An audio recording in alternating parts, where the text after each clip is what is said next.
O que tem a ver a biomedicina com malabares, hein, Caio? Fala aí, vamos ver. Ó, a bom, o que aconteceu? O gatilho, né, que foi, né, depois da faculdade, fui para pós-graduação. Pós-graduação você pode fazer de dois tipos, lato sensu ou stricto sensu. Lato sensu te prepara para o mercado de trabalho. Então, especialização, residência, aprimoramento, capacitação. Trabalhar São no cursos, hospital. numa clínica, no hospital, no laboratório, no formato tradicional da sociedade, aí, CLT e tal. Stricto sensu vai te formar, vai te trazer o mestrado e o doutorado, tá? Para você se tornar professor e pesquisador, se tornar um cientista. Você vai estar pensando em novas tecnologias, pensando em uma forma nova de lidar com um diagnóstico, com uma solução. Eu fiz as duas. Eu segui lato sensu, eu fiz especialização, também fiz mestrado, doutorado, segui a área acadêmica como cientista também. A minha esposa também. A Luana também, ela é neurocientista. Eu sou geneticista, ela é neurocientista. Um dia estava chovendo muito, estava muito frio, muito trânsito, e ela precisava ir para a USP de manhã, e eu falei, então eu te dou uma carona, né? Eu te deixo lá e depois eu vou para a Unifesp. Eu chego na USP, o trânsito piora. São Paulo travada a cidade. Daquele jeito. Daquele jeito. E aí ela falou, bom, já que você está aqui, ela estava fazendo na época a disciplina de neuro, lá na USP, e ela falou para mim, então fica aí, assiste a aula como ouvinte, né? E depois você vai embora. E eu assisti a aula. E a aula de neuro, naquela época, foi 100% de malabares para mim. Sério? Sem usar a palavra malabares em nenhum momento. Isso foi em 2014, tem 10 anos já. O professor foi o Brito, lá do ICB. Ele não falou em malabares em nenhum momento, mas ele explicou tantas coisas de neuro que fez tanto sentido para mim que aquilo foi o gatilho que eu precisava para mudar de novo. Foi a eureka, né? Foi uma lâmpada se acendeu na minha cabeça. Falei, olha, o malabares... Aquela ideia. Foi a ideia que eu precisava. Então foi a partir dali, na época que eu fazia especialização e mestrado simultaneamente. Eu estava na Unifesp, na Santa Casa, trabalhando com radiologia.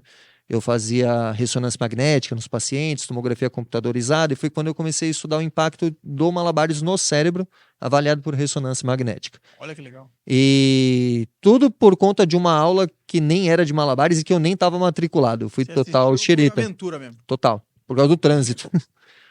Depois disso eu fiz as outras aulas, continuei estudando, e aí eu fiz meu primeiro artigo investigando isso com malabares, e desde então eu vim trabalhando com todas essas ferramentas que eu tinha de lá para cá, né, trazendo essas informações da aplicabilidade da fisiologia do exercício. Então, qual que é o impacto de um exercício nos músculos, no metabolismo, como que seus hormônios vão estar respondendo, como que eu posso otimizar os resultados no meu malabares, trazendo as informações dos esportes, do que já foi estudado, investigado lá em outros esportes. Porque o malabares ainda como esporte é novo, é uma ideia nova, ainda não tem sido tão investigado assim. Então eu tenho que fazer os paralelos com outros esportes que já foram estudados e investigados para poder trazer para a minha prática.